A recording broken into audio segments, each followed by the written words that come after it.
يا أيها المزمل قم الليل إلا قليلا نصفه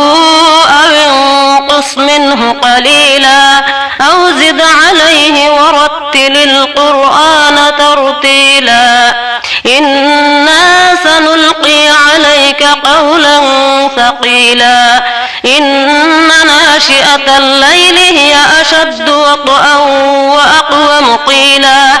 إن لك في النهار سبحا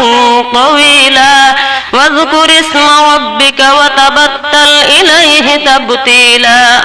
رب المشرق والمغرب لا إله إلا هو فاتخذه وكيلا واصبر على ما يقولون واهجرهم هجرا جميلا وذرني والمكذبين أولي النعمة ومهلهم قليلا إن لدينا أنكالا وجحيما وطعاما ذا غصة وعذابا أليما يوم ترجف الأرض والجبال وكانت الجبال كثيبا مهيلا إنا أرسلنا إليكم رسولا شاهدا عليكم كما أرسلنا إلى فرعون رسولا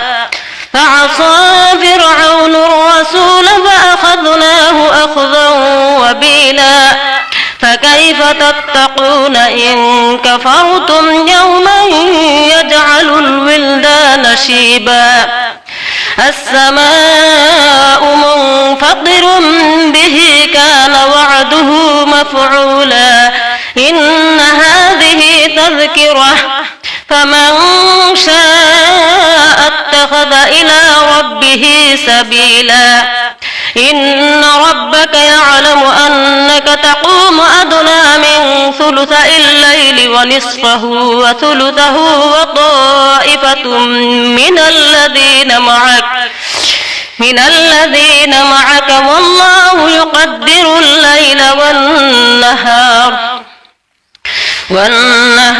علم أن لن تحصوه فتاب عليكم فاقرؤوا ما تيسر من القرآن